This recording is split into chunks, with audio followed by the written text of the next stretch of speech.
Really?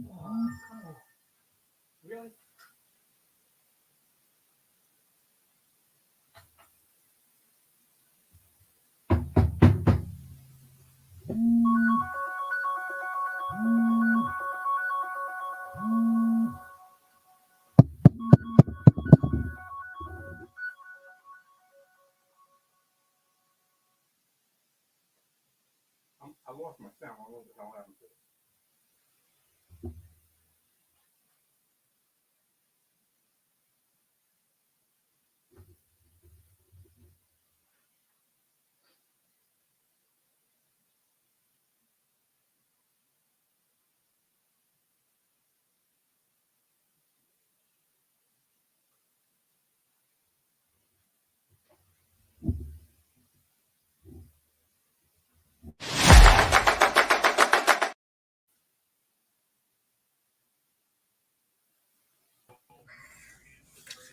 Ladies and gentlemen, welcome to For No Reason. He's having technical difficulties for no reason, obviously. Uh, we can hear him, we can see him. He just can't hear himself. But it's okay. With that being the case, welcome to the show. Sorry for the last 5 minutes of your time. But with that being said, today's show is supposed to be about top 36 running backs in fantasy.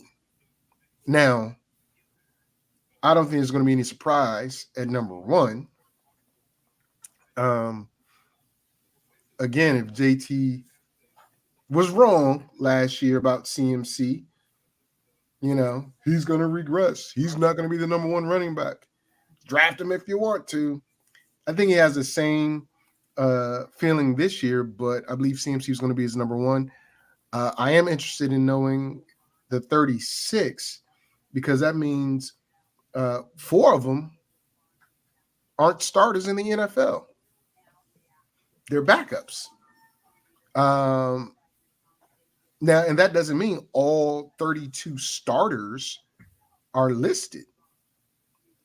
I'm not sure if JT's okay or not, but we can hear him moving and we can see him moving the microphone and, plopping down in the chair and everything. Yeah, stop blowing. I don't need you blowing in my ears, brother. We can hear you. We can see you. Just talk. Anyway, I'm Mr. FSP to you. Just call me Mr. FSP to you. We should be streaming live on YouTube, live on Facebook, and so on and so forth. I'm not sure what Mr. Taylor's plan is, but if he just talks, we can hear him. I would like for him to just talk so we can hear because we already could hear you. Hello, everyone, and welcome once again. Oh, my God. I don't know what guy. happened, but whatever. Jerry, Sorry. everything was fine. We could hear you just fine. I couldn't hear what was going on. It's okay, as long as you talk. Okay. Anyway. I mean, you put it on closed caption, you can read my mouth. Hello, people. I extremely apologize. Technically challenged. I had a problem, and I had to solve it. Anyway, this is going to be a great show, people. A great show. I'm going 36 deep. That's unheard of. 36 deep on my show in running backs. I went 25 in quarterbacks, wide receivers, and tight ends, and I'm ending off with 36 running backs. And I'm going to give you an extra tidbit. I'm going to give you information. I'm probably going to overload you with information. Let me put it that way. And I don't know if it's going to. I'm going to say it may overload you and it may not. It may be what you're looking for. It may not be what you're looking for, but I'm going to give it to you anyway. This is an added bonus. I've never done this before, and I'm doing a bunch of firsts this year. Doing a bunch of firsts. Giving you strength of schedule for each position, which is an added bonus. And I'm going to give you, let's do this. I'm going to share, I'm going to put it this way. Okay. What I'm going to do, besides giving you the rankings I have in running backs, I'm going to give you risk factors. I'm going to show you a graph in risk factors of said running backs. And I'm also going to give you the average age of a running back that peaks. Okay. So you can see, look at my rankings, look at the average age of running backs that peak and the best age for a running back and the worst age for a running back. And you can also look at how much of a risk they are to injury. How much of a risk they are to injury, regardless of where they are in this rankings, regardless. So what I'm going to go and do first is this. I'm going to give you, and let me share this screen with you real quick. I'm going to give you this. Share the screen. And I'm going to give you, let's look at this. Yeah, this. Okay. Share the screen. Okay. As you can see, hopefully you can see it. Mr. FSB, can you see it? Yes, we can see it. It'll be better if you took us off and just did the whole presentation with that because you can't read it. So go to the one that's next to two down, I should say. There you go. Okay. So this is what this is what I'm going to do, people. I'm showing you this. All right. And let me go to it. Oh, here it is. Okay. This is the peak age for an NFL running back. And this is not old news. Okay. This is from 2024. And I'm going to say this. I'm going to read it verbatim, what it says here. With the increased popularity of dynasty fantasy football, but this is also with football. This is also with redraft. Players' age has become an even more important variable. While some players can fend off Father Time for an impressive amount of time, we're looking at you, Tom Brady. Most players tend to have similar timelines. Age can help us make knowledgeable predictions as to when a player will improve or regress. Let's explore the peak age for an NFL running back. This article explores at which ages NFL running backs have their most productive season. For running back one, it's the top 12. And let me give you a tidbit.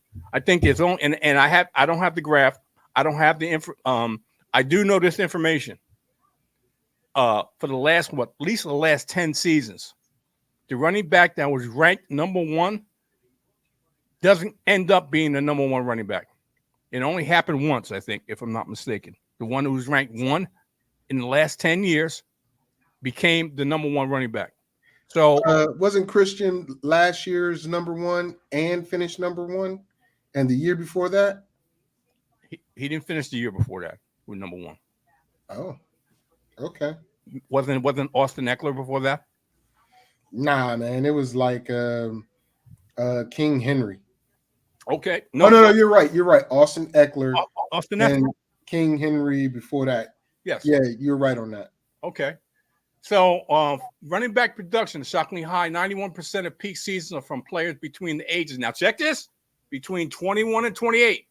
For truly elite, which is 250 plus points in PPR, 66 of elite seasons are from players between the ages of 23 and 26, and 95.7 take place before player turns 29. Now look at the ages of these players, and remember, if you're between the ages of 22 and 26, 7 maybe, those are your peak years.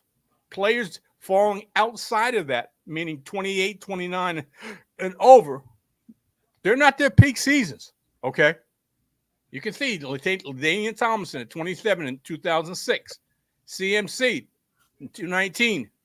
Marshall Faulk, Priest Holmes did it twice, and that's unheard of. Priest Holmes did it twice, and as you can see, Marshall Faulk did it twice also in back-to-back years, and Priest Holmes did the same thing.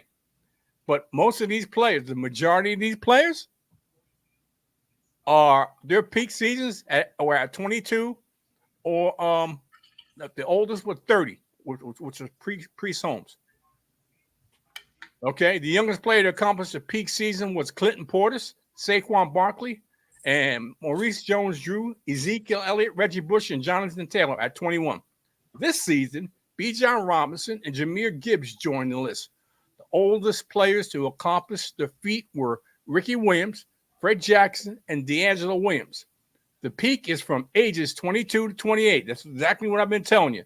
As an incredible 84.11% of the season fall within this range, while 9.69% of the peak seasons have taken place at age 28, just 5.43% have taken place at age 29, a noticeable drop-off. From there, just 4.26% of the season happens at age 30.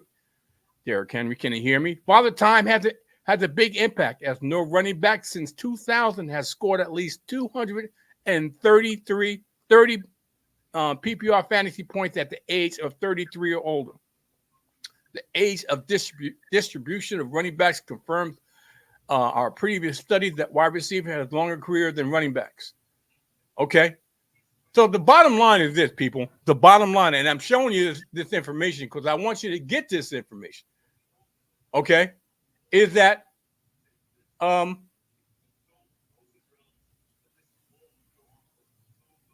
if you have a running back that's age 28 or older, all I can say is this: 2 words or 3 words. No, 2 words. Buyer beware. That's all I can tell you. Buyer beware.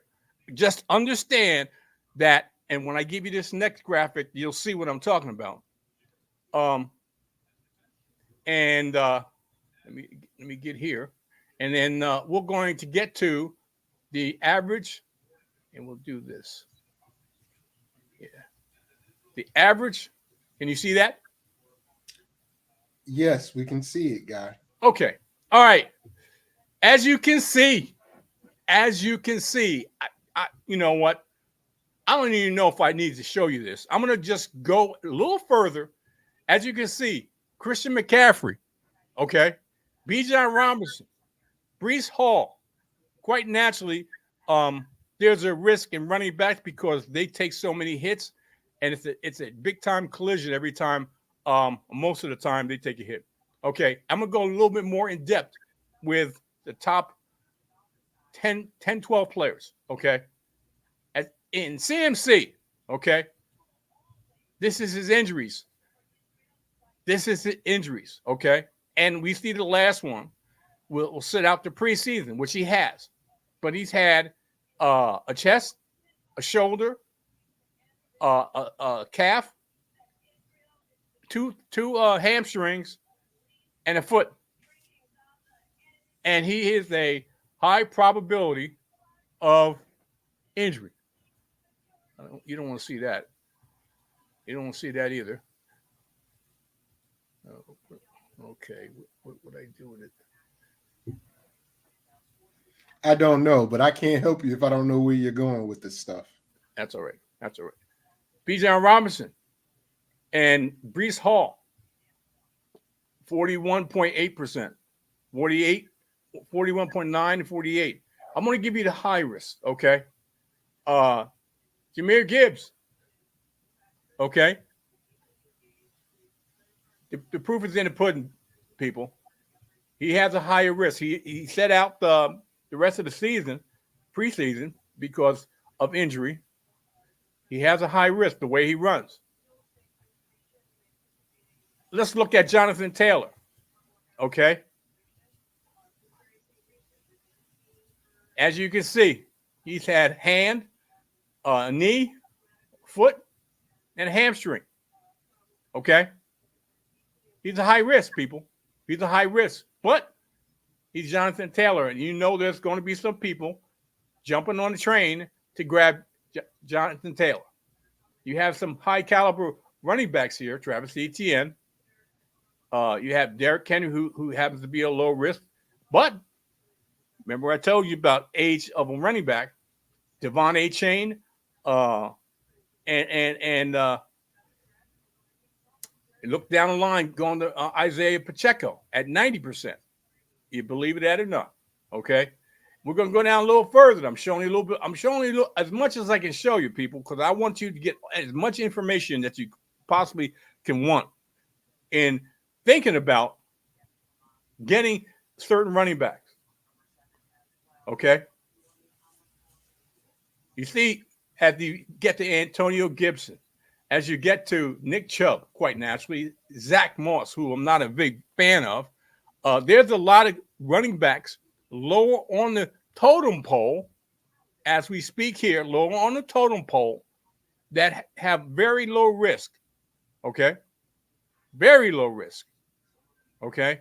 Compared to what you see up here with these guys, because they're high use. These guys are high use up here. High use. Okay. So we're going to go here. All right. And get rid of this page. And we're going to get to the rankings. All right. Because I have them sitting right here waiting for my pretty little hand to click the button to show you.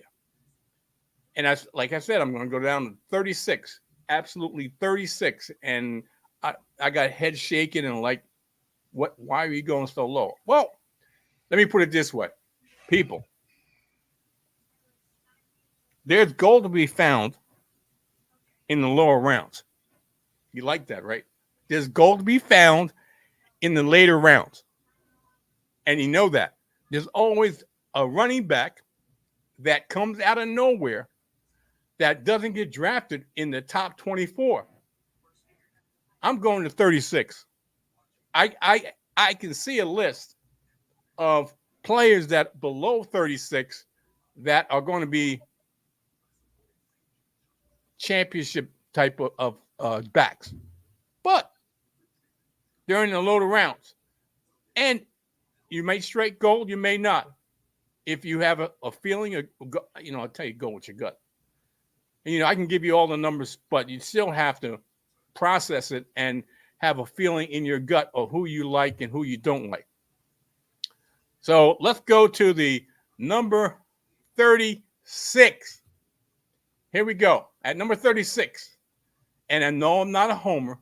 And no, I'm not just showing this and trying to give you a favor here. But this guy, he's at number 36. He's going to be the number one running back on his team.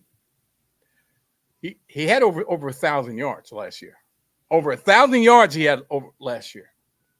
People have underrated him. I talked about him 2 seasons ago. People have underrated this running back. He's not Nick Chubb. I tell you that right now. He's not Nick Chubb. He's not the second coming of Nick Chubb. He's a better pass catcher than Nick Chubb. He's a very good pass blocker. And with the combination of that, he's a 3-down back. He's a 3-down back. That's your own for it. Okay? Then we go to number 35. Okay? Number 35 happens to be someone that's coming off a rookie coming off an ACL. And I apologize for the spelling. It's not Books, it's Brooks. Exactly. Okay. Well, I'm just correcting it. I can see the mistake, no problem. Brooks landed in Carolina with a second-round draft capital in a wide-open backfield with the toughest competition being Chuba Hubbard and Miles Sanders, which is really Hubbard is a competition. Miles Sanders, why do you think Philly got rid of him? If let me put it that way, why do you think Philly got rid of him? He's not the type of back Philly wanted. And he wasn't that impressive because Miles Sanders was playing behind Chuba Hubbard last season. Yes, he's recovering from an ACL tear, but he's 21 years old, and as soon as he's ready to shoulder most load for this backfield, it should be his job. Okay, Brooks displayed a 3-down skill set last year at Texas, and Texas has been becoming a running back factory. Okay, all right, because before Jonathan Brooks was B. John Robinson and Roshan Johnson. Okay, both of those are capable backs. Bijan being the better of the two. Okay, Obviously, because Roshan ain't even. Never mind. Somebody was touting Roshan. I ain't gonna say who. I'm still touting. I'm still touting Roshan Johnson. Okay, I'm still absolutely. He's a very good. I gotta see him in this list. Then, if he ain't on this list, what you saying don't make sense. He's not on the list. I already prefaced this as being not every one of these guys, and some of these guys below this ranking are going to be fantasy winners, and Roshan Johnson could be one of them. Because I'm not impressed with the running backs that are in Chicago. Okay, and I think if he gets more of a chance in this new type of offense, I think he's going to show up and show out. Anyway, Brooks displayed a 3-down skill set last year at Texas, ranking 21st in yards after contact per attempt and yards per route run, while also finishing 9th in Pro Football Focus elusive rating. Brooks should begin the season as an RB3 flex, but finish it at a stretch run hero. Let me put it this way, people. You got a chance to draft this kid. He might not play right away, but he could be a late season hero. Let me put it that way. He could be a late season hero. Okay. I'm just saying. Let's move on to the next one. And that would be Zach Moss. I'm about to say. Zach Moss. Now, I'm not a big fan of Zach Moss. As you can see, and I'm showing you the strength of schedule. So the last two, that's why I wanted to go down further than 24, 25, because there's some gold here. 36 Ford, he has a 5-star strength of schedule rating. Jonathan Brooks has a 4-star. That's very 5-star is excellent, and 4-star is very good. Zach Moss has a 3. Okay. Morris parlayed his starting stint last year with the Colts into a possible starting year with the Bengals. In his 7 games he started and played at least 50% of the snaps, he finished with 21.1 touches and 98 total yards per game. Morris should handle early downs in Cincinnati this season after ranking 15th in missed tackles force per attempt and 18th in yards after contact per attempt last year. Chase Young could eat into his pass game as Morris was only 41st in yards per route run and 48th in targets per route run. Even if his passing game usage is capped, being the early down back on one of the league's best offenses still put him in the RB2-3 conversation. Okay. And Mr. FSP, I'm going to ask after every round of running backs, I'm going to ask you for your opinion. Got it. Yeah. Anyway, let's go to the number 33. Now, I figured I had to put him in here because I think that the way that Cliff Kingsbury is going to run this offense, that Austin Eckler is going to be a part of it, and could be a valuable asset. Austin Eckler was 2023 season was a letdown. I told you that, people. I said he was not going to be who he's going to be. And no matter how you look at it, Eckler, it wasn't his health, though, man. We know what happened. Eckler suffered an ankle sprain. Hey, you know what? Injuries factor into what you think is going to happen to each one of these players. No, I was talking about his offensive coordinator, and we both agreed that he was going to suffer under Kellen Moore. Yeah. So, but we'll see, because Saquon might be the difference maker in that. Eckler suffered an ankle sprain in week 1, which led to 3 games being missed and possibly muted production for the rest of the season. Once he returned from injury, he averaged 16.1 touches and 69.2 total yards as a running back, 28 in fantasy points per game. Don't chase the numbers, people. Do your research. Understand the circumstances of what these running backs are going into each season. It was a dramatic fall from grace for a back that had not finished outside the top 9 running backs in fantasy since 2018.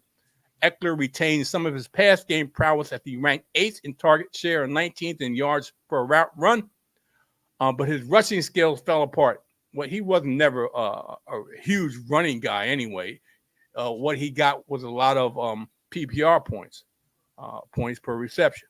Among 49 qualifying backs, Eckler ranked 38th in yards after contact per attempt and 46th in missed tackles forced per attempt, landing in Washington with Anthony Lynn. I love Anthony Lynn. Anthony Lynn brings the best out of running backs. I love Anthony Lynn. It was one of the better case scenarios this offseason. He likely forms a frustrating committee with Brian Robinson in an Antonio Gibson plus role for Washington. Okay. Let's move on to Chase Brown. Chase Brown. We talked about Zach Moss. Let's talk about Chase Brown. He remains a high handcuff. I wouldn't have put it. Well, you know what? Let me be quiet. For 2024, that could end up leading the Bengals in backfield touches. He has been in the running back one camp and plenty, and the buzz has been building. Last season, Brown was impressive on a per-touch basis, and he was a rookie last year. So he was behind Joe Mixon, an established running back. And you know where Joe Mixon is now. He's not with the Bengals. So they wanted to move on. I think that, in my opinion, I think they got a downgrade in Zach Moss, but apparently they wanted to sign Zach Moss to a nice contract and still have Chase Brown. And Chase Brown, in my opinion, may take that lead back role over. Among 77 backs with at least 40 carries, Brown ranked 12th in yards after contact per attempt and 16th in missed tackles forced per attempt. Brown is the player to get exposure with during draft season because the upside is there for him to outkick his ADP massively. Okay. And he has a 3-star. Then we go to a 31 and Devin Singletary at the New York Giants.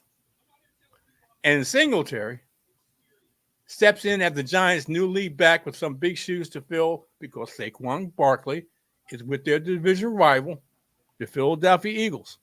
Last year with the Texans, he proved again that he could be a solid starting back in the NFL. He stepped in during the middle of the season and stole the starting job away from Dameon Pierce in Houston. In weeks 9 to 18, he averaged 19 touches at 86.6 total yards as a running back, 21 in fantasy points per game. Singletary continues to roll along as an efficient rusher. Last year, he was 19th in explosive run rate and 22nd in missed tackles forced per attempt. While the Giants aren't the sexiest landing spot, Singletary should flirt with running back 2 production in the team bell cow. Okay, beware of the rookies that are in there. In order for Singletary to be effective and viable running back, he has to stay healthy. That's the key. If he stays healthy, he'll be a decent running back. Not outstanding, he'll be a decent running back. If he doesn't, if he has injury issues, one of those 2 rookies are going to take over that job. I can tell you that right now. One of those 2 rookies are going to take over that job. Let's move on to Tyjae Spears, one of Mr. FSP's favorite running backs. Why would you even do that? That's not even true, but okay. Wait a minute. You don't like Tyjae Spears anymore? I didn't say he's one of my favorite running backs. Let me rephrase this, people, because I always want to be able to get this right. One of the running backs that Victor likes, okay? There you go. Okay. One of the running backs Victor likes is Tyjae Spears. Rest in peace, Tyjae Spears, running back 1 season. Oh. It was fun while it lasted, but Tony Pollard, a rival, has put the kibosh on that. That doesn't mean Tyjae Spears can't be 2021 Tony Pollard in Tennessee. Spears operated as a discount Devon A. Chain last season, ranking 5th in explosive run rate and 14 yards after contact per attempt. He proved he can be a 3-down explosive play monster as well. Ranked 7th in target share, 10th in total PPR points, and 17th in yards per route run. If the Titans trot out an offense with an above-average neutral rushing rate and Spears can continue his insane efficiency, he will remain a strong running back 3 who could finish as a low-end running back 2 if this offense surprises people, and I think they will. And the reason I'm in the 30s and 20s, late 20s and 30s, some people have flexes. And multiple positions can be in those flex. Some people like to put running backs. These are the type of running backs that you want to put in if you want to put a running back in the flex. Okay, these are the type of these all these 12 or so running backs are the type that you want to put in your flex position if you want to put a running back in the flex position. Okay, that's why I'm giving you this. That's why I'm giving you this, because plus the fact they can sit on the bench. If you want them to sit on the bench, you don't want to use the flex. You want to sit on the bench, and they can be good bye-week fill-ins. Let me put it that way. Okay, quality backs on your bench, and he has a 3-star. And then Vic's team running back Brian Robinson Jr. Had the 3-star. Let me tell you about Brian Robinson Jr. Besides getting shot, but that's okay. That was so uncalled for. Wow. He got shot. And that kind of years ago. That slowed his season down. Okay. Oh my God. But that slowed his season down. Oh, okay. The disrespect. Go ahead, disrespectful. That slowed his progression down. You see that say? Yeah, I know. I like it. Of Washington, D.C. I have high hopes for Brian Robinson Jr. And I high hopes that Cliff Kingsbury takes advantage of what he has in the running back position, especially Brian Robinson Jr. Overall stat lines don't portray how good he was last season. Robinson was running back 14 in fantasy points per opportunity and running back 22 in fantasy points per game. He also stood out in efficiency categories, ranking 22nd explosive run rate and 13th in yards after contact per attempt. In the 12 games in which he played at least 40% of the snaps, Brian Robinson averaged 15.5 touches and 77.9 total yards per game. He quietly displayed a 3-down skill set last season, proving that he can play on passing downs, ranking 5th in yards per route run and 12th in Pro Football Focus pass blocking grade. And that's important. Running backs have to be able to pass block if they want to be on that crucial third down that they can get valuable points from. Okay, or I should say additional points from. Robinson will have to fight Austin Eckler for passing downs quite naturally, and red zone work if he settles into the running back 2-3 zone for 2024. Okay, I like Brian Robinson a lot. I think he wasn't used correctly, and didn't get the most out of him that they could have because of the play calling and the situation of the offense. Okay, in Washington. The next one on that list is Jalen Warren. He's got a 4-star, people. 4-star. Above average. Jalen Warren was one of the most explosive and elusive backs in the NFL. This sounds like a big statement. I know, but it really wasn't. Last season, he finished 3rd in explosive run rate, 1st in missed tackles forced per attempt, and 2nd in yards after contact per attempt. If these numbers don't jump off the page, then I don't know what else to tell you. Oh, wait. He also he was 12th in yards per route run and 5th in targets per route run. Warren is a stud. People who've watched Jalen Warren and in stats should know that. Warren is a stud who outperformed Najee Harris in nearly every metric. While he finished as a running back 29 in fantasy points per game, that doesn't tell the entire story. Warren was running back 2 or better in weekly scoring in 50% of the games. 17 games, so over 50%, 9, 8, 10 games. He was running back 2. Okay, Warren will likely have to split the backfield this season. But if you're betting on talent, which you should be, there aren't many better options to grab in drafts that have this type of upside if anything were to happen to Harris. Okay. Now you saw the information. I'm not going to regurgitate it again about Harris and risk rate. But you get Harris, you grab, and you can probably play both of them. because they're with Arthur Smith, they're going to run the football, and with the type of usage they had last season, damn near 50%. If it wasn't 50%, you can probably play both of them. If you grab one, you may have a chance to grab the other one. I'm not going to hate on you if you sack the two running backs. I'm not going to hate on you, okay? Because if excuse me, if one of them goes down, the other one's going to be a monster. Because he's going to get the most of the usage in the backfield. Okay, so I can't hate you for that. Let's move on to the next running back that we're going to go to. Would be I'm not a big fan of this guy, but I think because the way they're going to use him,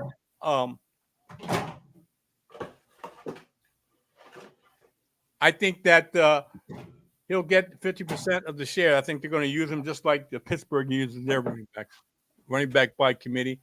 Tony Pollard was a massive disappointment last season. He went from being one of the most explosive backs in the NFL to a rusher that left a ton of yards on the field. Pollard got the role that we all wanted last season, ranked 7th in snap share, 13th in opportunity share, and 2nd in red zone touches. He was a volume-eating machine, ranking 7th in carries, 11th in targets among backs, but he did very little with the work. Pollard was the running back 11 expected fantasy points per game, but he was the 23rd running back in fantasy points per game. He was 44th in yards per touch and 37th in yards created per touch. Some of this could easily be due to the injury he sustained in the prior season because his numbers down in the stretch were much better. In weeks 11 to 18, among 44 qualifying backs, Pollard ranked 15th in yards after contact per attempt, so there's hope that he bounces back in 2024 with a full season to get back to 100%. Tennessee isn't the sexiest landing spot for Pollard, but considering the contract size and length, the team's yearning to move quickly to acquire his services, he should be considered their lead back in 2024. Tyjae Spears will push him into every turn, but money talks, and Pollard got it this offseason. All right, he's got a 3. Raheem Mostert. He's one of those older backs. I think he's 31 or going to turn 31 this season. Let me put it this way. I got something for Raheem Mostert. And I may reveal it after I give you all the rest of these backs. Just remind me because I'm going to there's a couple backs that are in great position to show up and show out if one of the starters go down. Raise your hand if you saw Raheem Mostert finishing last season as a running back 4 with 21 total touchdowns. Okay, you can put your hand down. Thank you. Because I drafted him. Funny, I don't see any hands raised. Put your hand down, man. I still see it. Mostert thrived as the Dolphins' primary back, playing 15 games and finishing with 234 touches and almost 1,200 total yards.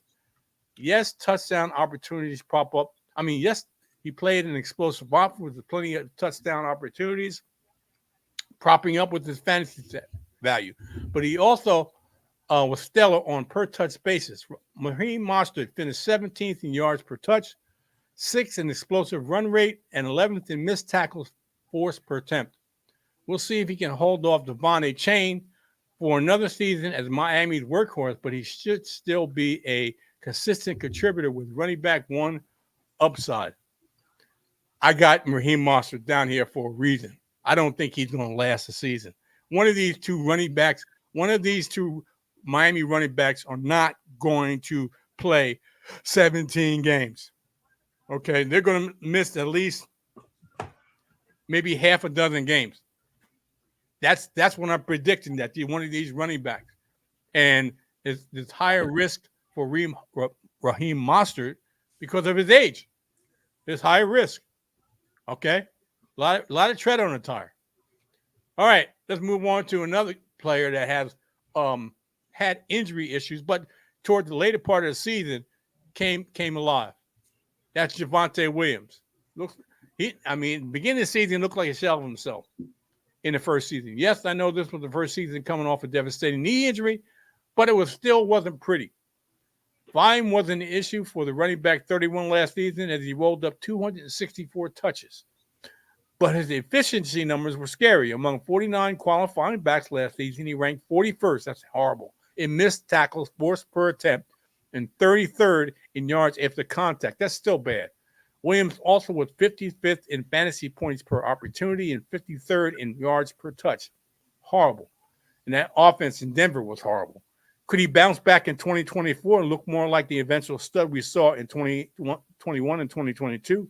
Now, it's possible. It's also possible that a back with a 40th percentile speed score and a 72nd percent burst score never regains his former juice. Williams looks entrenched as a Denver's early down guy, but don't be surprised if Jaleel McLaughlin eats into his carries more this season and capsizes his past game usage.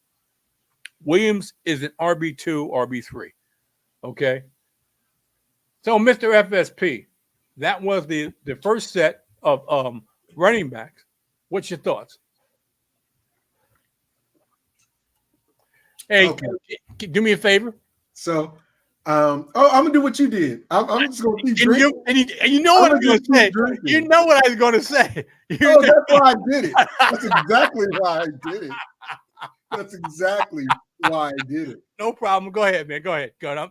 What's your Okay. thought on the first set of running backs? So here's what I'm gonna tell you. Okay. Why do you have Jerome Ford very last when he's a starter with a 5-star freaking schedule?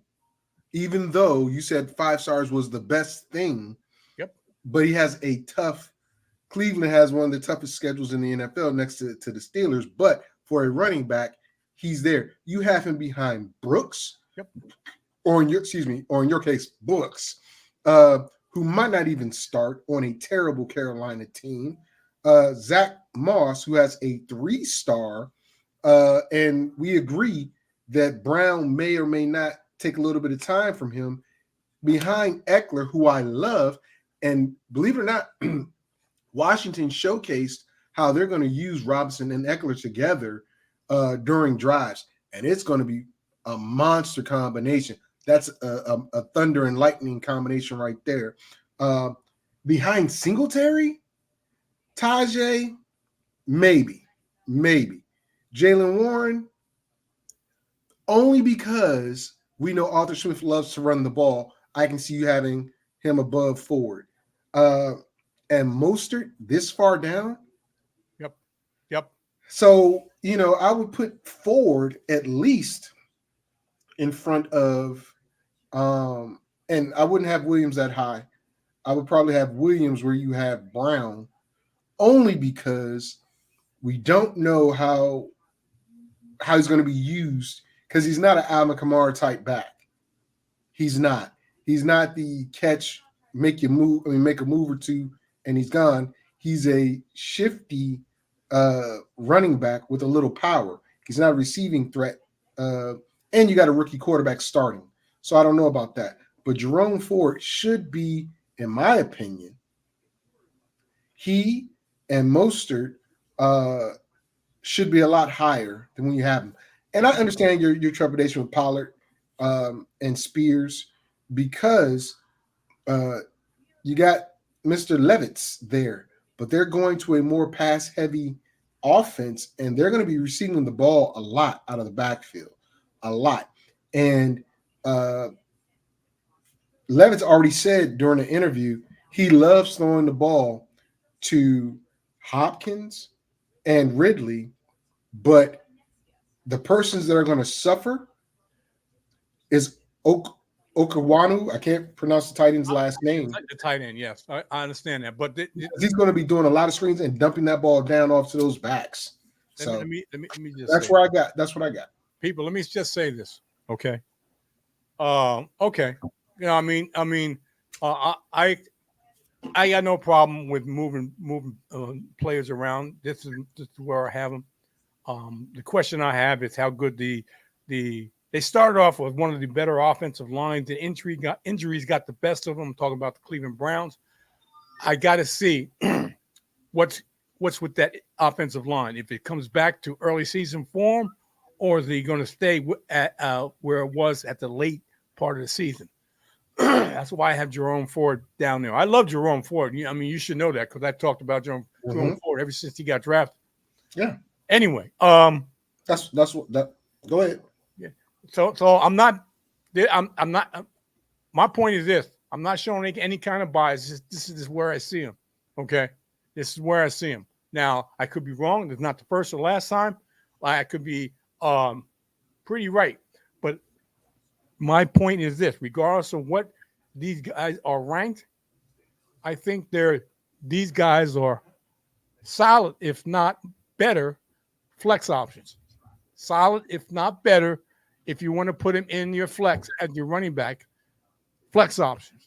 Okay. So this level right here, I can agree with that. Okay. That's I would start Mostert because we already know what type of offense, and I would start Ford because we know they're both starters between Pollard and Spears. Not sure, but yeah, because Robinson and Eckler are going to split time. Warren is splitting time with Najee, and Williams I'm not too sure about. So I can definitely agree with using him as a flex. Okay.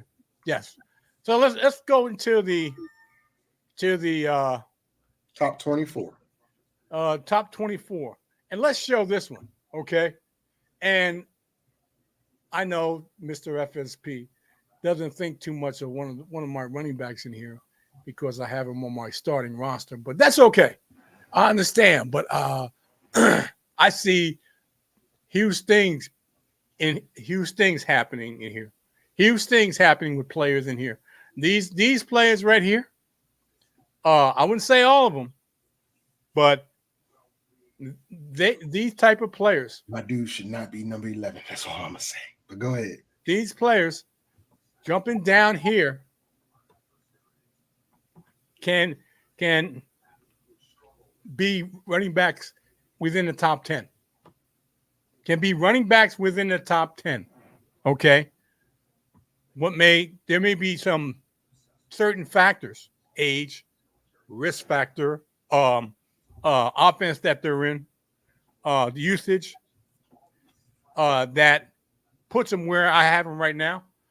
But and there are going to be some guys that quite naturally Mr. FSP doesn't agree because he already made a comment. But whatever. He already made a comment. But let's go to number 25. 24, I'm sorry. Number 24 is Zamir White, who I like in this offense. With a defensive-minded coach who's going to want to run the ball, who's taking the place of a running back that did well last season in Josh Jacobs. Zamir White proved capable of carrying the mail last year and should be the Raiders' workhorse in 2024. In weeks 15 to 18, he averaged 23.3 touches and 114 total yards as a running back 12 in fantasy points per game.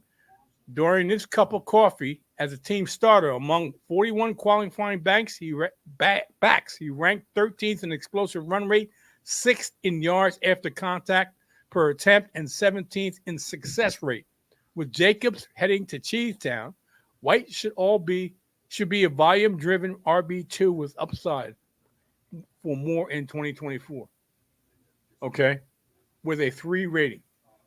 Just like Jalen Warren had a number 4, Najee Harris is my number 23 back. And Najee Harris has finished last season with a third consecutive season, at least 1,000 yards, 8 total touchdowns, and 1,200 total yards. And still it felt like a huge disappointment because he split time with Jalen Warren. Just imagine, like I said, one of these guys gets hurt. They're going to be monsters. Anyway, Harris was the running back 30, ranking 29th in snap share and 26th in opportunity share as he split with Jalen Warren. Harris still finished 6th in carries and 8th in red zone touches among backs, but he saw his pass game usage plummet with only a 7.9% pass game target share, which was 33rd, while ranking 49th in route participation. Harris? Stats were helped by the fact that Pittsburgh leaned heavily on the run down the stretch, which with Arthur Smith is going to happen this year. This could happen again in 2024, but don't be surprised if Warren eats into Harris's work further. Harris is a running back 3 flex option in 2024. Okay? That's where I'm at Najee Harris. At number 22, Swift landed in Chicago, securing the bag in free agency. I know we often follow the money for running backs, but they have 3 running backs, people. Khalil Herbert and Roschon Johnson and of course, okay, whatever. And he ain't even on your list, so I don't want to hear his name. No problem. And no problem. And DeAndre Swift. Yes. But I have worries about investing heavily in Swift. Last season, Chicago utilized a full-blown committee with Khalil Herbert, Roschon Johnson, and Deontay Foreman, who's now in Cleveland, all having their moments of glory in 2023. Because they were hurt. Now the money says Swift should be the lead back for the Bears this season, but his 2023 season wasn't nearly as impressive as it might seem on the surface. After monster games in 2 and 3 of last season, he proceeded to average only 16.8 touches and 72 yards total the rest of the season as a running back 25 in fantasy points per game. He also ranked 40th in yards after contact per attempt and 30th in missed tackles forced per attempt. He's an RB2-3 this season. Let's go to number 21. And if I could, but because of the players in front of him, I would have ranked this player higher. I know Mr. FSP not a big fan of David. I wouldn't say that. Well, I think he's not as high on David Montgomery. Let me put it this way. I don't think he's as high I am on David Montgomery. But I think David Montgomery is going to have the same share that he had last season. And he wrapped up his first season as Detroit's resounding success in a real-life football and fantasy. He was the RB15 in fantasy as he managed the second 1,000-yard season of his NFL career. I think that's going to happen again. Montgomery did see his volume limited down the stretch some as he averaged 15 touches and 75.7 total yards after he returned in Week 10. He'll continue to share the backfield load with Jahmyr Gibbs weekly, but in one of the best offenses in the NFL, that shouldn't be a massive worry for his 2024 outlook. Montgomery will be the early down hammer, 19th in missed tackles forced per attempt, and be plenty involved in the red zone. And that's exactly how I see him. A high ranking offense, moving the ball down the field, get plenty of short red zone attempts. They're going to use David Montgomery. Without a doubt. Last season, he was 15th in carries and 5th in red zone. Listen to what I'm saying. 15th in carries and 5th in red zone touches as he scored 13 touchdowns. I see him doing that this year. 1,000 yards, 13 touchdowns. Really? And most people are jumping up and down. And I showed you on the graph there. Jahmyr Gibbs is a high risk for injury because of his running style. He's a high risk injury. Okay. Mm-hmm. So if Jahmyr Gibbs goes down, David Montgomery can explode. Jahmyr Gibbs is already injured. Okay. Supposedly coming back week 1. Okay. Hopefully he doesn't sustain another injury. But he's in a high risk category. I showed you that already, people. All right. I love David Montgomery. And I'm glad people are jumping on the Jahmyr Gibbs train and pretty much downplaying David Montgomery's value. I love that. So it is what it is. All right, let's move on to the next one. And same can be said for this next guy at number 20, He's reaching that magic age. He's 29. Okay, Father Time comes calling for all of us, and Aaron Jones is one of those guys that Father Time is calling. Aaron Jones is that he can't keep at bay for one more year, which is the injury bug. Last season, Jones objectively wasn't healthy until the end of the season. Luckily for him, when he was healthy, we got to see that Jones has plenty left in the tank to consider reinvesting in him in fantasy for one more season. And I think because of the type of offense and the type of coaching and play calling that Aaron Jones is going to get a surprise some people. Let me put it that way. It's going to surprise some people. And besides having something left in the tank, you should consider reinvesting in him in fantasy for one more season. He was a weekly stud in weeks 15 and 20. Jones averaged 21.6 touches and 120.3 total yards as he was a weekly stud. During that same stretch, among 47 qualifying backs, he was 8th in explosive run rate, 10th in yards after contact per attempt. Jones should lead the Vikings backfield as a running back 2 with running back upside, because I like that offense. I've always liked that offense ever since the head coach came on board. If he can stay healthy, and that's the key, if he can stay healthy. Okay. Let's move on to the next guy. And he only had the 2, and he never, ever plays the whole season. Never, ever. Hold on. You know what? I wasn't paying attention. I'm going to apologize. Who is Jones again? Aaron Jones. Okay. Aaron Jones. Yeah. Okay. I want to make sure before I give you my thoughts at the end. Okay, no problem. James Conner is like fine wine, maybe. He keeps getting better as the years are piling up. Since he arrived in Arizona, he has finished as the running back 7, 9, 13 in fantasy points per game. On a per-touch basis last season, he might have been the best year to date. Despite ranking 21st in rush attempts, he was 6th in rushing yards in the NFL. Conner showed no signs that Father Time was starting to creep, as he ranked 7th in explosive run rate, 8th in missed tackles, forced per attempt, and 5th in yards after contact per attempt. Conner will likely lead this backfield in snaps in 2024, but with the addition of Trey Benson to the fold, don't be shocked if the team splits the work more evenly with Conner.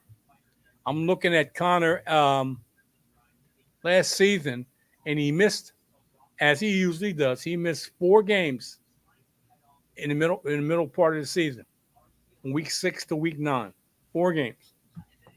I expect that to happen again. So if you get James Conner, my big suggestion to you is you try to pick up Trey Benson, because that's the back that's more than likely going to take over if he goes down. And more than likely, James Conner does get nicked up every season and goes down for a period of time. All right? And he's only got a 2. Let's go to the next one in Ramondre Stevenson with a really bad offense, with possibly a rookie quarterback starting, new head coach, new coaching staff, pretty much. And the best redeeming factor for the New England Patriots is their defense. The defense, because their offense is young, and you don't know what you're going to get. You don't know if you get the rookie or you're going to get Jacoby Brissett. And things may be leaning toward the rookie. If it's even, I think they're going to go to the rookie. If it's even, if Jacoby Brissett hasn't pulled away and shown he's the better quarterback of the 2, then it's going to be Drake May. You might as well throw the kid in there. Okay. Ramondre Stevenson was a disappointment. A lot of people had high hopes for Ramondre Stevenson last season. Stevenson was a running back 10 in 2022, averaging 80, and that's why. He was a running back 10 in 2022, averaging 86 total yards per game, but he couldn't come close to the numbers last year. Finishing as the running back 27 in fantasy points per game with 71 point total yards. Stevenson over numbers stunk, but if you look further into how his season played out, there's hope for 2024. In weeks 1 to 8, among 39 qualifying backs, minimum 50 rushing yards per. He ranked 33rd in missed tackles forced per attempt and 38th in yards after contact per attempt. In week 9 to 13, because Stevenson missed the remainder of the season due to a high ankle sprain, he looked like the stud we thought we were getting for the entire season. In that 4-game stretch, when he had minimum 25 carries, among 48 qualifying backs, he ranked 13th in missed tackles forced per attempt and 3rd in yards after contact per attempt. Stevenson could easily bounce back this season and be the hero for 0 running back drafters. I'm telling you, I was going back and forth in ranking Mr. Stevenson lower. He's in a bad offense. And I'm not a fan. I'm not a big fan of getting running backs in bad offense, especially with a rookie quarterback. Guess what the defense is going to do? Stack the box. Okay, rookie, beat us with your arm. We're not going to let you run on us. Okay? So I'm not, and that's one of the things he's got. He's got a 2 ranking in strength of schedule. Let's move on to Kenneth Walker, who's got a 4.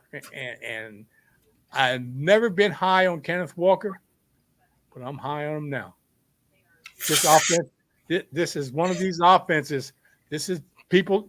I've talked about the Minnesota Vikings offense. I talked about, and I soon talk about the Atlanta Falcons offense. This is another one I'm jumping on. Okay, the Seattle offense. Okay, there's a stat out there that one of the more accurate quarterbacks in the all NFL is Geno Smith. One of the more accurate quarterbacks, and listen to what I'm saying, people, in the NFL is Geno Smith, and he's thrown to DK Metcalf, Tyler Lockett, and JSN. He's thrown to those 3 wide receivers. So you can't stack the box when you have, and Noah Fant. I'm not going to leave out Noah Fant. Okay? So you can't stack the box against this offense because they'll eat you alive with the wide receivers, the catchers, the pass catchers that they have. So Kenneth Walker, he's got a 4-star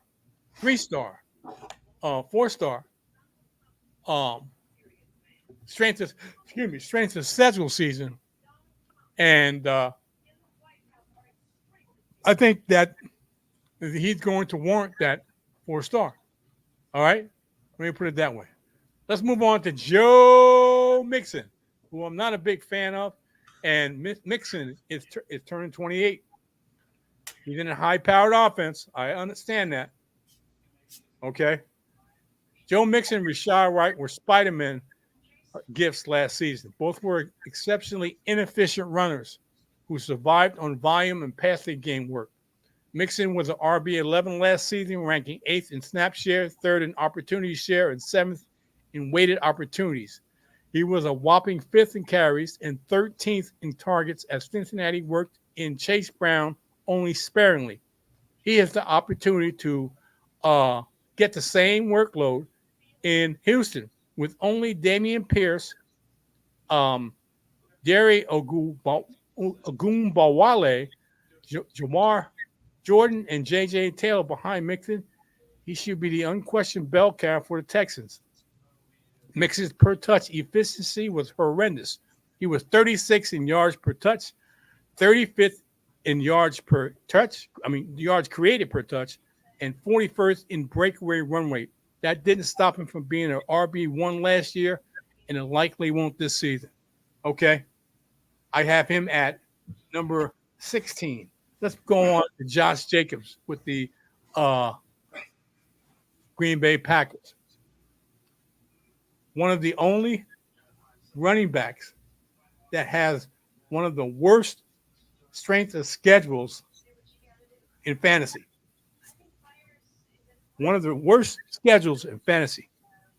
If you had worries about Josh Jacobs following up his near 400 touches in 2022 with the dud season last year, your fears were validated. Jacobs was limited to 13 games because in week 13, he had a quad strain, and he looked like someone sucked out his tackle-breaking ability with a straw when he was active. Jacobs wasn't the same guy who in 2022 ranked 18th in yards per touch, 13th in yards created per touch, and second in evaded tackles. Last season, Jacobs had the 12th highest stuff rate while also crawling in at 37th in missed tackles per force per attempt and 44th in yards after per contact. Jacobs could be this season's Rashad White, a back who has an elite role while producing mediocre tackle-breaking stats en route to an RB1 season, but don't rule out Marshawn Lloyd playing a much bigger role this season. Many anticipate Jacobs is a shaky running back too. Okay, let's move on to this running back. I think this running back is going to surprise some people this year. I really think this kid is going to surprise some people this year, even with a 2 as a strength of schedule. After Joe Brady took over the Bills offensive coordinator, Cook's season took off. In week 11 to 18, Cook was a running back averaging 19.6 touches and 143 total yards per game. Yes, he only played more than 60% of the snaps twice during that stretch, but it didn't matter. When he was on the field, he was being fed the rock, and his past game usage skyrocketed. After week 10, he was 16th in target share among 34 qualifying backs, while also ranking 10th in targets per route run, 4th in receiving yards per game, and 2nd in yards per route run. The touchdown worries and red zone usage remain concerning, especially with the addition of Ray Davis. Still, in the final 7 games of the season, he did lead the running back room with a 48.1 snap rate inside the 20, but that number ranked 32nd out of 61 qualifying backs. Cook has a top 12 upside, but he should be best reviewed as a running back two. Let's go to number 13, lucky number 13. And I have to say this. Number 41 at its number 20 is 29 years old. This may be the last best season for Kamara. He's got a 5-star as strength of schedule. Most people are dismissing Alvin Kamara. He has a special place in my heart. Okay. Alvin Kamara has a special place in my heart. When Alvin Kamara was number 1, I told you people to grab Alvin Kamara, and I said he's the number 1 back. And that year, he was the number 1 back. I have a special place in my heart for Alvin Kamara. Now, he retained his every down role last year, despite the team drafting Kendrick Miller. Miller spent most of the rookie season on injury report, so we'll see if Kamara can hold off him in 2024, but at least expect Kamara to be a workhorse. Not a bell cow, a workhorse.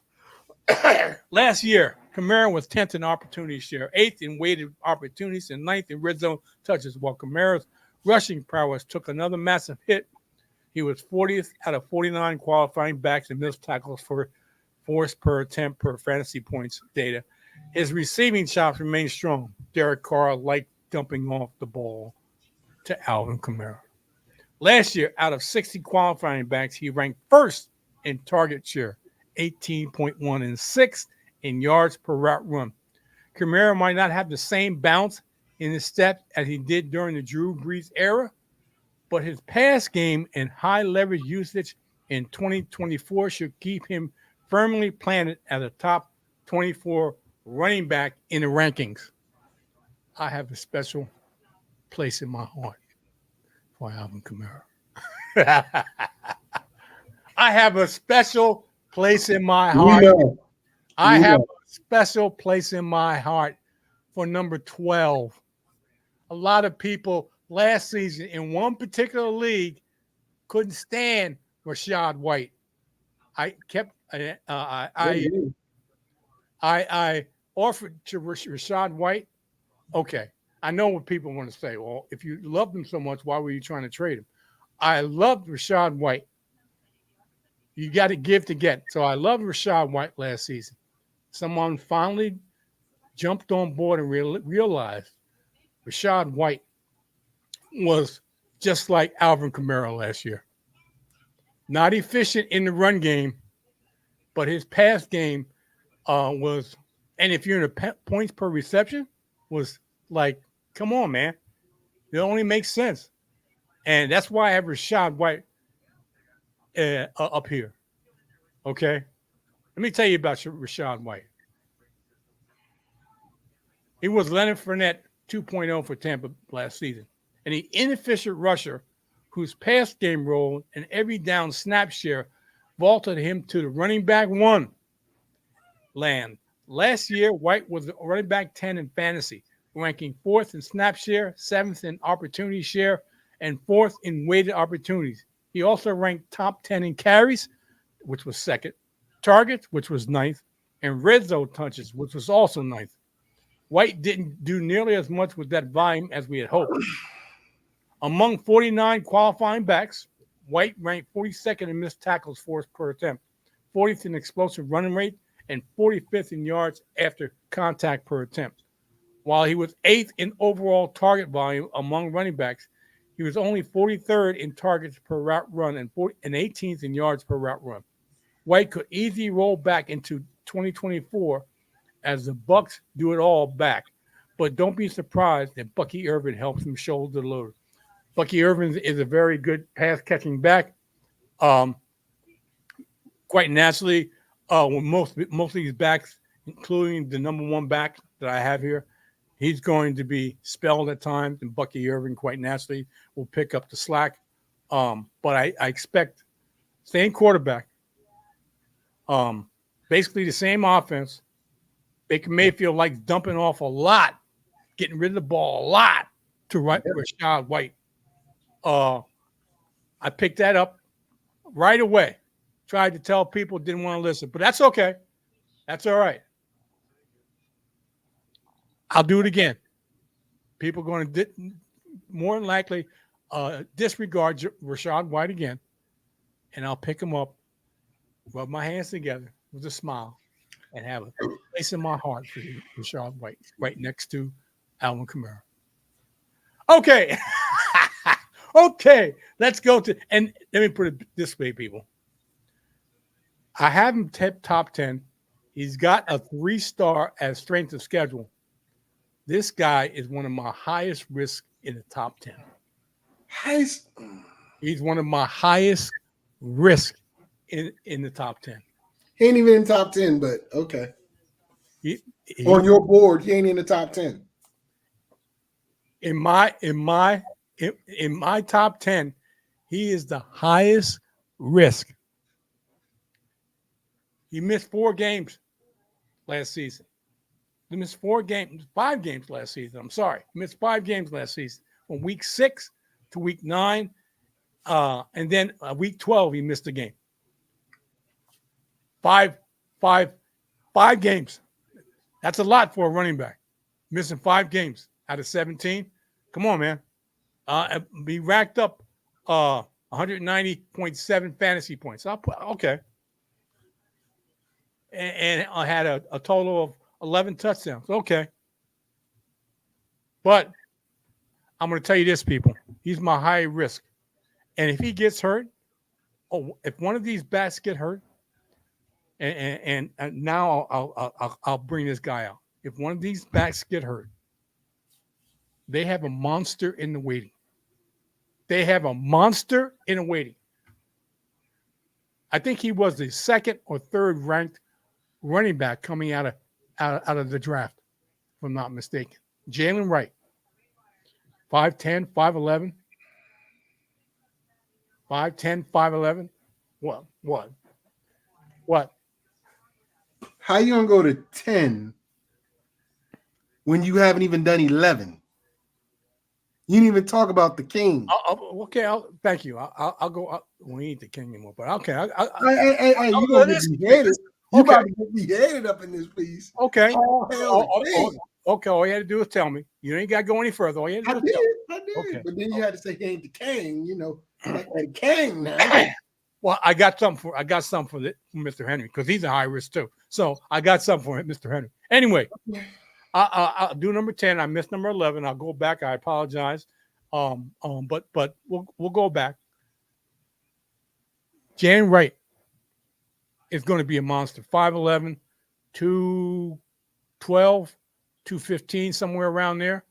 And with 4.4 speed, if I'm not mistaken. Another speedster of running back on the Dolphins. One of these guys goes down with some long-term or short-term injury. This kid's going to be a monster. This kid. So I'm going to say this. You can draft Devon Achane. But if you have a space on your roster, I know there's only limited space. You only limited some leagues into certain positions. But I think this would be worth a shot to putting Jalen Wright on your roster. Just sit and wait. All right, Achane was part of the new wave of explosive rushers to hit the scene last season. He finished as a running back 5 in fantasy points per game. But I keep telling you, people, don't chase the numbers. In the 8 games, he played at least 41% of the snaps. He averaged 14.2 touches and 113 total yards. Any fantasy player who falls in love with efficiency stats will love Achane. Okay. He was also damn good last year, ranking first in explosive run rate, third in missed tackles tackles forced per attempt, and second in yards after contact per attempt. If he can overtake Raheem Mostert and hold off Jalen Wright as a team primary goal line rusher, Achane could finish at the top 3 back in 2024. Buyer beware. Because the fact he's only 5'8" and just a little over 200 pounds, if that. He's a speedster, but in my opinion, he's not a durable back. He's not a durable back. Okay. And the caveat with the running back, the duo of running backs, Raheem Mostert is 30-31, and Devon Achane is a small back. Both of those guys have high risk of being injured. That's all I'm saying. That's why I'm buyer beware. Let's move back to Derrick Henry. He's got a 3 as a strength of schedule, which is average, which is fine. And some players are simply built different. Henry had the remains of one of these guys last year. Last year at age 29, he ranked first in rushing attempts, second in rushing yards, while showing little drop-off in his efficiency metrics. Last season, among 68 qualifying backs, Henry ranked 9th in explosive run rate and 11th in yards after contact per attempt. While he crossed the dreaded age 30 threshold this year, it's tough to project a drop-off for Henry and any reasons that he can't continue to chug along as a possible running back 1, especially when Henry has proven over the last 2 seasons that his pass game utility should increase despite his advancing age. Over the last 2 years, Henry has ranked 11th and 14th in total passes route run, and 7th in first year, and 7th and first in yards per route run among backs. Now, I'm saying the big fellow hasn't slowed down. Continue to believe in King in 2024, the Ravens workhorse back. But let me just say this, okay? Past history, and Okay, this is Derrick Henry. Past history in the last 2 years. Last 2 years. How healthy have the Ravens running backs been? They haven't. They've always gotten hurt. They've always gotten hurt. Okay? So, people, I'm just saying, you got an older back with a team that got a history of backs consistently getting hurt. I'm just saying. Okay? Mr. FSP, I finished the 24-10. Talk to me. All right, so let me focus.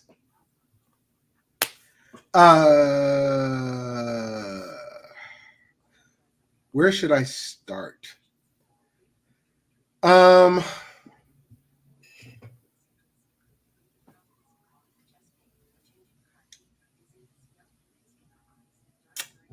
Your hesitation tells me I got about right. Got it. Yeah, about. Except you got Henry outside of the top 10, and a chain.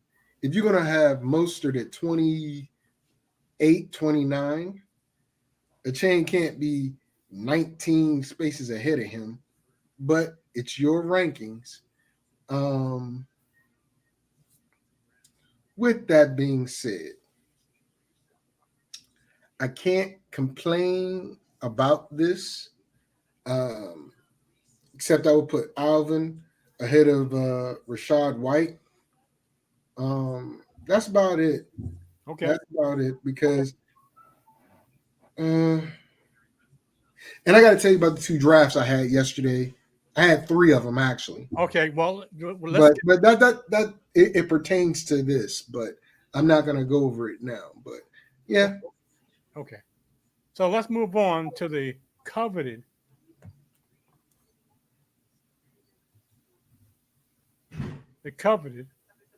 top 9.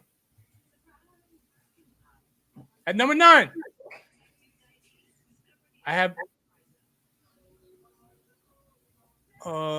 Isaiah Pacheco starting off as a 3 in strength of schedule. I know you probably can't understand this because it's all over the place, but it is what it is. I like Pacheco.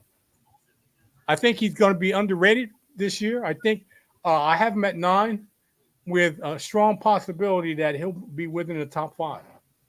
With a strong possibility that he'll be within the top 5. They improved the offense in the passing game. That's going to open up more avenues of very hard running Isaiah Pacheco. But he could have even more upside in 2024 if the team and Jerick McKinney is no longer there. So he was a Kansas City's workhorse as he played at least 70% of the snaps in 3 of the those 4 games. I mean, the other 4 games. And Jerick McKinnon wasn't there. The second year back rewarded the faith in him as he was the 12th in explosive run rate and 26 in yards after per contact. Among 48 qualifying backs, he also ranked 28th in yards per route run. Pacheco had plenty of high leverage usage last season, ranking 7th in red zone touches and 3rd on Kansas City in red zone target. He's a solid running back, too, who could easily run hot with touchdowns to climb into the running back 1 category in 2024. And I think I have a strong feeling that Mr. Pacheco will be a top 5 running back at the end of the season with his pass catching chops and his running back and his running ability. Then we have Kyron Williams. And Kyron Williams is another a back that I have here. And in week 2 to 17, he averaged 22.3 touches and 117 total yards per playing at least 72% of the snaps in 10 of 11 games played. The only knock on Williams' usage last season was his pass game role. Despite entering the NFL as a pass-catching back, Williams ranked only 18th in target share and 58th in yards per route run. Even with the addition of Blake Corum to the roster, this should remain Williams' backfield. He should remain a strong running back 1 in 2024. I know Mr. FSP shaking his head as probably disagreeing with me, but that's fine. I mean, I don't expect this to be a perfect science. I don't expect Mr. FSP to agree with each and every one because he's not. Okay, let's move on to number ETN with a 2 as a strength of schedule. From a top-down view, ETN's 2023 season looks like a smashing success as he was in the RB7 in fantasy points per game. 325 touches with 1,484 total yards and 12 total touchdowns. If you watched him last year, you know that his weekly performances left something to be desired down the stretch. And he was a Jekyll and Hyde type of run out. In weeks 1 to 11, he averaged 22.3 touches and 106 total yards as a running back 4 in fantasy points per game.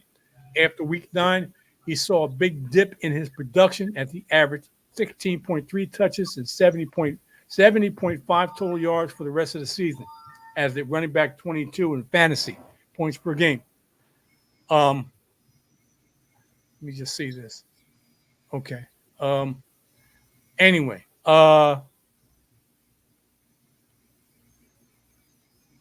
he deserves to be in the running back conversation in 2024, but we can't ignore these splits in the Jaguars' offensive line that finished 32nd in fantasy points, rush grade, and adjusted yards before contact. ETN could easily improve upon last year's stats, but the Jaguars have work up front to do this offseason. It's key that, and what I saw yesterday, it's key that the Jaguars fix their offensive line. I think they may have done a lot of work, and it may benefit Mr. Travis Etienne. That's why I have him where I have him right now. At number 6,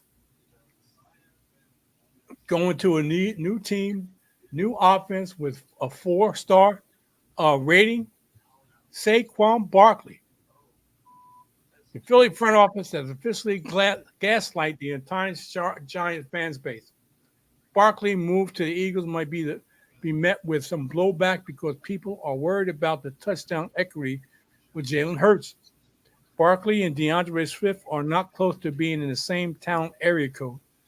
Bringing in Barkley means that you'll likely see a downtick of Hurts goal line dives in 2024. While the overall counting stats for Barkley look depressed, he's still very much an every down bell cow with juice left in the tank entering his 27th season last season. He played at least 70% of the snaps in 11 of his 14 games, while ranking second in opportunity share and 9th in weighted opportunities. Last season, Barkley was still an explosive player, ranking 17th in explosive run rate, but his tackle-breaking metrics took a hit as he was 37th in missed tackles forced per attempt, only 33rd in yards after per contact. Barkley remains a running back stud in running back 1 category, in my opinion. Okay, let's go to number 4. Oh, number 5. I'm sorry. And my namesake, can't forget my namesake. JT, can't forget him with a 2. Now his quarterback has a 5 strength of schedule. His wide receiver, I think, has a 4, if I'm not mistaken. But the running back strength of schedule is a 2. Okay. But I didn't put it in here. But because I saw this, I'm going to put it out there. In the playoffs, his strength of schedule is a 4. You talking about the fantasy playoffs? So just yeah. In the fantasy playoffs, its strength of schedule would be a 4.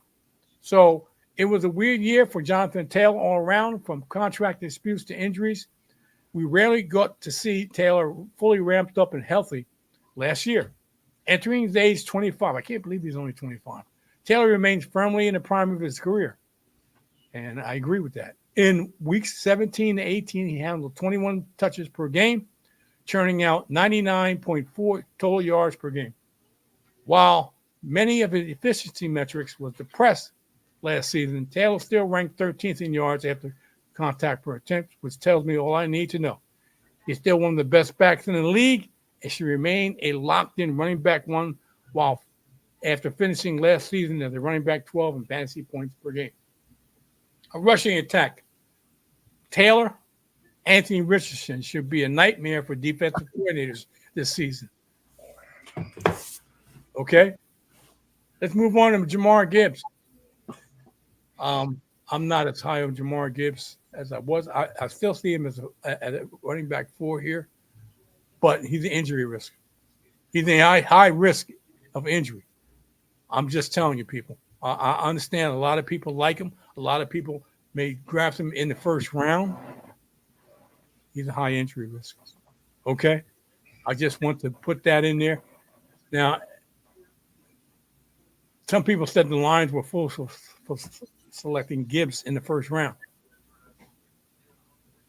Gibbs finished the season as a running back 8 in fantasy points per game and fantasy points per opportunity. He was a tackle-breaking blur last season, ranking 18th in yards per after contact and 11th in missed tackle force per attempt. After David Montgomery returned from injury, Gibbs averaged 14.1 touches and 73.1 total yards per game. Montgomery, like I said, isn't going anywhere. That doesn't mean Gibbs can't be a top shelf running back 1 again. The way this offense is, both of these running backs, Gibbs and Montgomery, can be viable fantasy options. Viable fantasy options. And most people are going to jump to Gibbs because he's the more explosive player. He's a more explosive player. Let's move on to number 3. That Robinson. I don't see it being there, but okay. It's I see Ronan. Yeah, I know. Hold on. It's okay. We understand what you meant. Hold on. Let me. Oh, Jesus. You didn't notice it until now. I've been noticing it. Just go ahead and roll with it. We know who Ronanson is. Robinson. Bijan Robinson. Arthur Smith experiment capsized what could have been an enormous rookie season for Bijan Robinson. He ranked 9th in snap share, 3rd in targets, 6th in receptions, 4th in receiving yards among running backs. And Arthur Smith did not, you can see what coaching can and cannot do. Okay? He ranked 9th. Just listen to this. He ranked 9th in snap share, 3rd in targets, 6th in receptions, and 4th in receiving yards among running backs. But he finished as a running back 17th in fantasy points per game. Robinson was a running back 12 in expected fantasy points per game, but his opportunity share ranked 31st. And he was also 32nd in red zone touches. What coaching can and cannot do. If Robinson receives the bulk of the high leverage touches under the new Falcons regime, he should crush in 2024. Last year, he ranked 23rd in explosive run rate, 17th in yards after contact per attempt, and 25th in yards per route run. Robinson, in my opinion, is locked in as a running back 1 overall for 2024. And as you can see, who I have as 1 and 2. I'm not going to go into my metrics, but if it was up to me, and it is up to me, number 1 is not going to finish number 1. That's not up to you. History tells us people are drafting Chris McCaffrey number 1. Okay? And I can't blame him. I have him at number 1 right now. Okay? But in my opinion, you have an unknown offense and what can happen with the Jets in Breece Hall. You have an unknown offense. Okay? You have a known offense in the Niners with Christian McCaffrey. That's the only reason why I have Christian McCaffrey, number 1, and Breece Hall number 2. In my opinion, if all things were equal, Brees Hall would be my number 1. Christian McCaffrey could be possibly number 2. Chris McCaffrey is high risk. And the fact is this: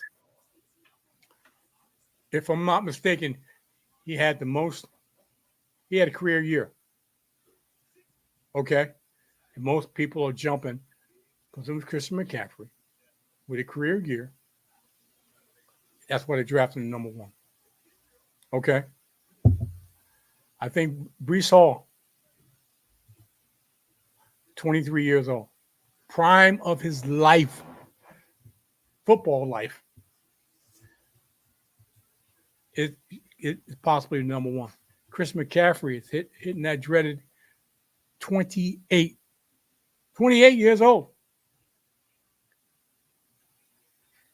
I'm telling you, people. Okay. That's pretty much what I can tell you. I'm not going to go into stats because I don't need to go into stats. I'm at 1 and 2. People know the stats. You know the stats. I'm just giving you information that you should know about. You see this, right? Can you see that? Nothing has changed. Okay, hold on.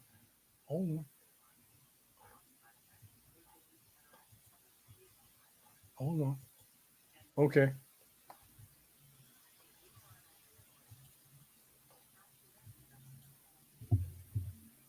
You see that, right? Yeah, I see that. Okay. That's what I'm talking about, people. That's what I'm talking about. Okay? That's what I'm talking about. Okay? I don't know what to tell you. Just understand that. Just look at this. High risk. Let's look at Brees Hall. Medium risk. Look at the difference. Okay? Chris McCaffrey has had 9 injuries. Brees Hall has had 2. Just saying.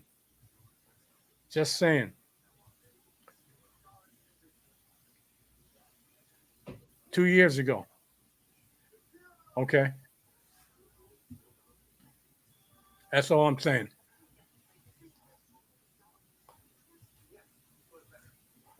Get back here. Move this. All right, people. Can I give my thoughts real quick? Give me your thoughts.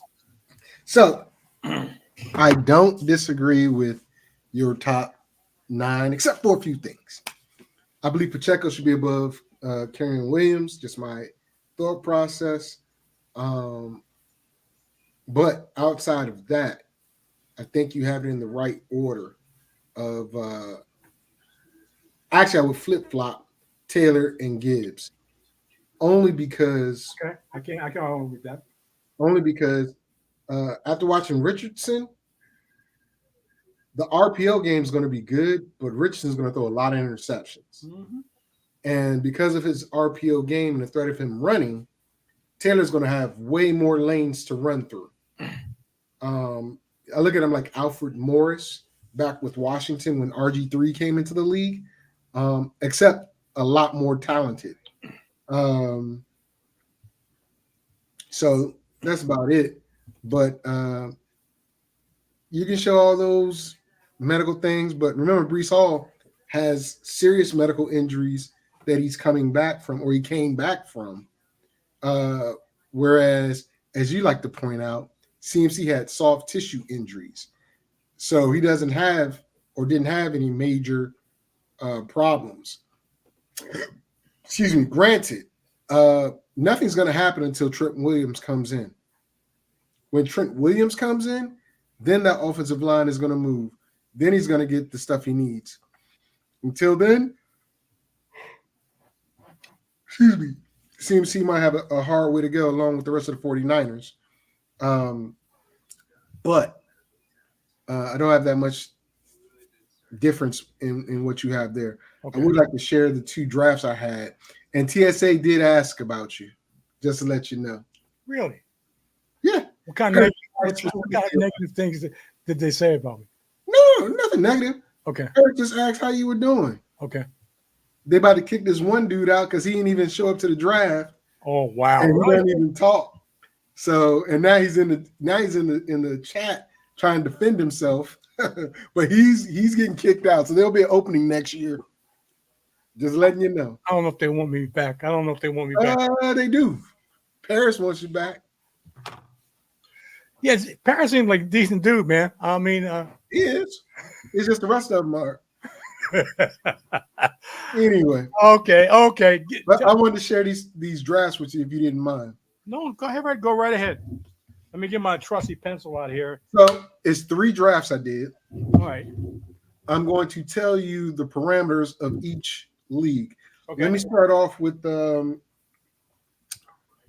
one that you are not in and don't know about. It's called League of Big Ballers, whereas you're paid out every week. So from week 1 through week 15, or 14, the highest score wins some money. Okay. But you have to start 2 quarterbacks, 3 running backs, 3 wide receivers, and a flex. Okay? Okay. And the flex is? Regular flex, running back, tight end, wide receiver. Okay. And I had the 5th overall pick in a 10-team league. Okay. PPR. Okay. So here's my team. Mm-hmm. Josh Allen, Lamar Jackson, Isaiah Pacheco, DeAndre Swift, Raheem Morris, Chris Olave, Mike Evans, Calvin Ridley, Sam Laporta. On my bench, you only have 3 bench players too. I have Deshaun Watson, Xavier Worthy, and Deontay Johnson.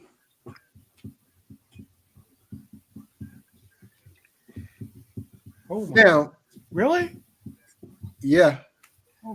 And I have Allen, Lamar, Pacheco, and Swift. Who else? Oh, geez, you're so far. Mostert. Okay. Olave. Oh, okay. Evans. Okay. Ridley. Yeah. Laporta. And Laporta, right? And then on my bench. Yeah, I got your bench. Okay. Deshaun Watson, Worthy, and Deontay Johnson. I got that. Yes. How the hell they let you get Lamar and Allen? Well, I'm just good. I don't know about all that, but okay. So that was that league, and that's let me ask you something before you go any further. Let me ask you, who was the first pick in the entire draft? Who was your first pick? I'm not going to disclose that because when we do our draft, you might try to steal. Actually, you can't steal because I draft ahead of you. Yeah. That's right. Let me tell you. Let me say. Look, Josh. Let me tell you something. I'm a 100% transparent, and you should know that because all the I know you're a thief. I know. Okay, so I'm 100% transparent. So I could care less what you're going to do because I can adjust to whenever or whoever drafts ahead of me or right behind me. Well, I want number 11. Let's talk about that after we do all this. Okay, we can talk about that. You know, I did say I wasn't going to trade. I want 11 and 13. I want 11. You're not getting that 11 14. No, 11 and 14. Well, then no. That's not happening. That's not happening. That's not happening. You ain't getting the top 2 picks. Come on, man. Stop. To move up 6 spots? That's not. Yeah. Okay, well, let's talk about this team. We're not going to talk about our trade stuff until we're off air. Okay, I like your wide receivers. I really like your wide receivers. They're all high volume wide receivers. Yep, that's what I was looking for. They're all high volume wide receivers. You have a mixed bag in running backs, but I agree. the wide receivers are high volume wide receivers. All number ones, in my opinion. Ridley's going to get. I don't think Hopkins is going to stay healthy all year. I think he's going to have issues. So and Levitt's already said he loves throwing the ball to Ridley. let me just say this. Levitt is going to surprise some people. They're going to be throwing a lot. They're going not because they're going to be behind, but that's the type of offense they want to be able to ramp up the amount of plays that they run. So yeah, they're going to be throwing a lot. The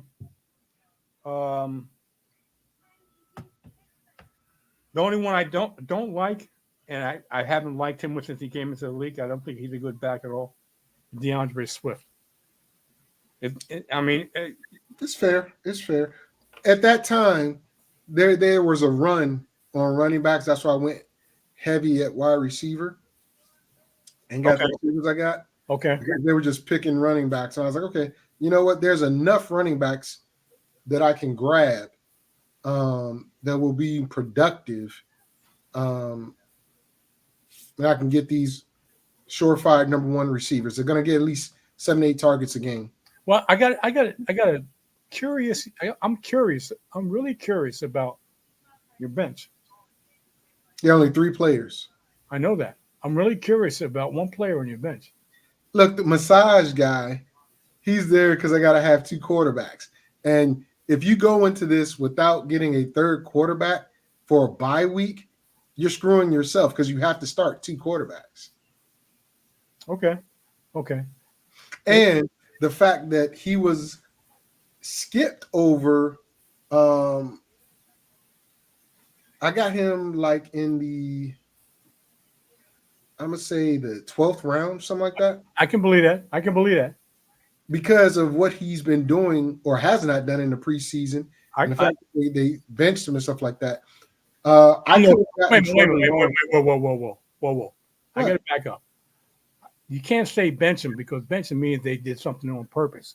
You can't. Yeah, they benched him for the preseason. They didn't bench him. Come on, stop it. You can't say they benched him. They didn't play him. They didn't bench him like for bad play. So I didn't say that. Well, I was saying, if you let me finish, I said because of his shoulder. They said he had shoulder stiffness. That's not benching. I didn't say it was bad play. That's not a benching. Benching is a negative term. That's what it is. He didn't go out with the ones when he was supposed to. Benching is a negative term. Okay. Benching is a negative term. I'm sorry. I didn't mean to trigger you. And you're. But I'm saying if you said they didn't play Aaron Rodgers, are you going to say they benched Aaron Rodgers? Yeah, because that's what they're doing. They didn't bench Aaron Rodgers. They didn't play him. Okay. Can we move on from that, please? I'm just saying, when you say things like that, that's a negative connotation. You're in your feelings because it's your team. I understand. No, I'm just saying when you say you bench somebody, that's a negative connotation. So I'm not saying. Okay. Can I finish? Can I finish? Okay. So now we're gonna move to TSA Elite, where you have to start 2 quarterbacks, 2 running backs, 2 wide receivers, a tight end, 2 flexes, 2 defenses, and a kicker. This was a keeper, and I had a choice to either keep Jalen Hurts or CMC.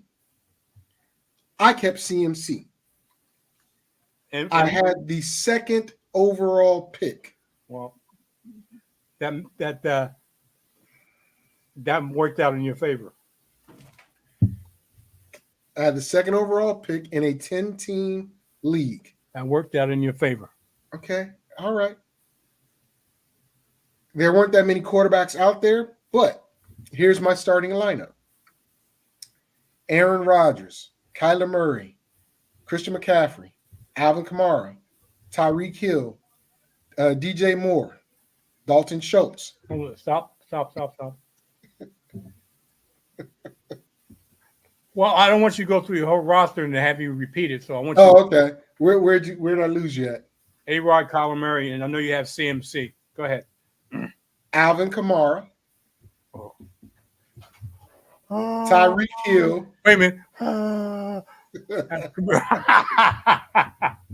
You're a fool. Go ahead. Tyreek Hill, Mhm. DJ Moore, Dalton Schultz, Damn. Brandon Ayuk, Damn. Calvin Ridley, Damn. the Cowboys defense, the Dolphins defense, Damn. and Young Ho Ko. On my bench, I have James Conner, Will Levis, the Saints defense, Warren, I forgot if it's James or Jaden or whatever, Jalen Warren, the running back in Pittsburgh, Right. and Dawson Knox. And right now I'm looking at 193.8 points. Well, let me ask you this. Let me ask you this. I don't pay attention to freaking rankings. I don't pay attention to what possible score is. I got a question to ask you. Mm-hmm. How many teams? 10.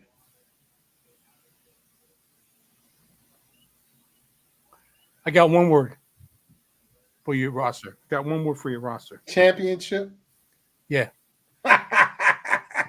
But that's not my one word. One word. Championship is one word, though. No, but that was not my one word. My one word is damn.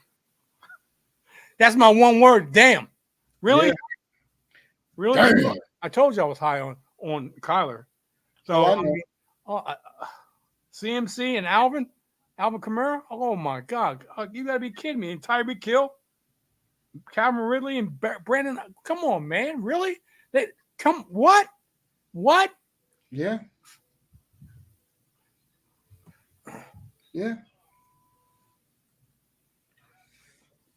God. All right.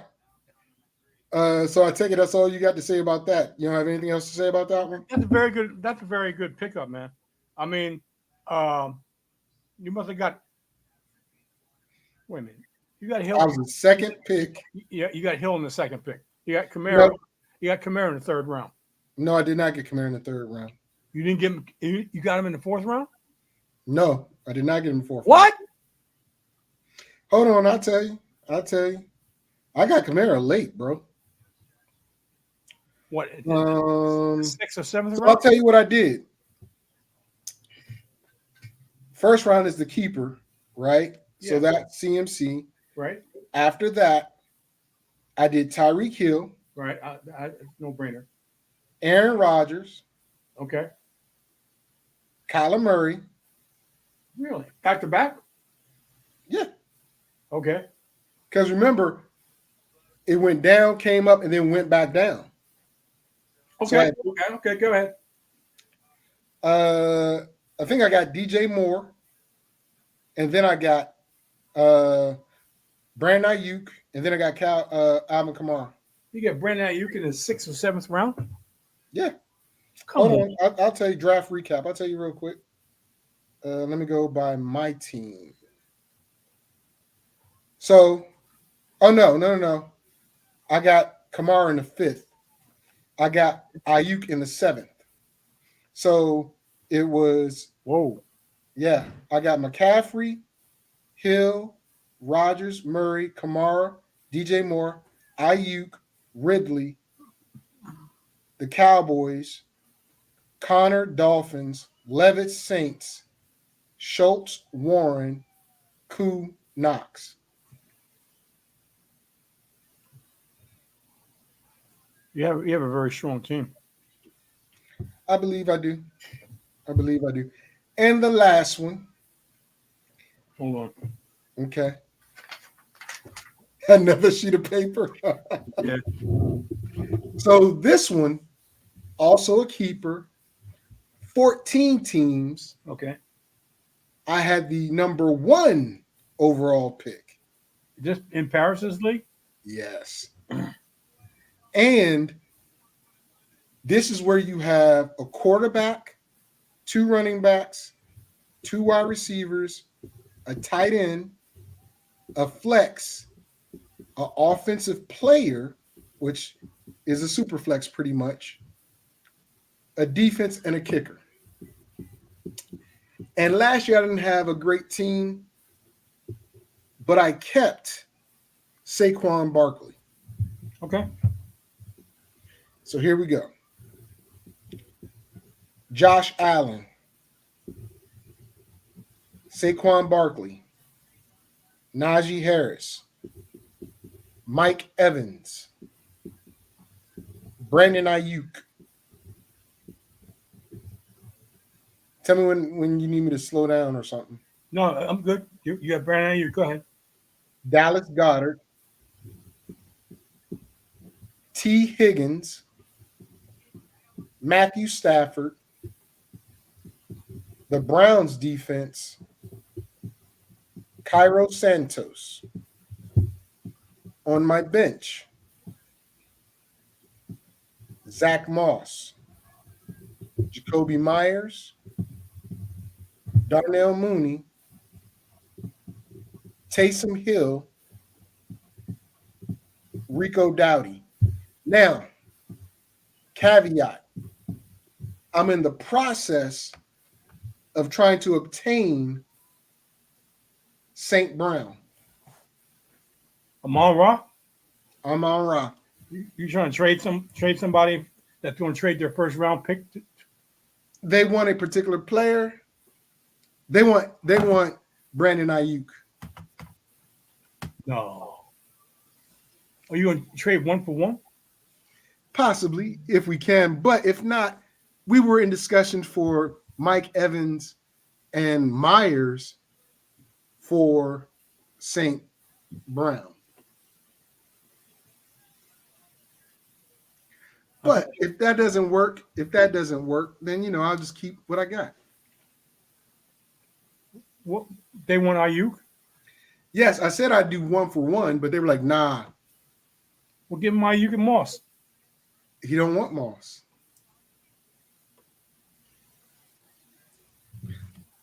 But you know what? Let me throw that out there. Let me see what he says. Your thoughts on that team. Give him try to get it 2 for 1. Moss. Oh yeah, we can talk 2 for 1. For St. Brown, he's getting the wide receiver one, plus he's getting a running back, a starting running back. You can sell to him like that. That's what I'm doing.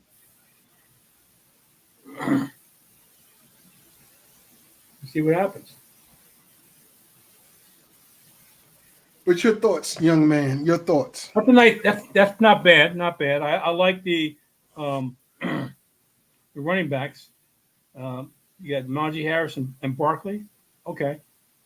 That's good running backs. You like Josh Allen, and he's got a special place in your heart. Okay. I like your high volume. No, compared to what? So it was either him or Jordan Love being the number 1 pick because everybody kept quarterbacks. Bro. I would have taken Love. Love's got I would have taken Love. I can see why. But no, I wasn't taking Love over Josh. What's up, baby? Yeah. Hello, ma'am. Don't call my wife ma'am. It makes it feel She's my elder. Hey, Victor, call you ma'am. She's my elder. Yeah, okay. Why don't you call me sir? You got 2 reasons to call me sir.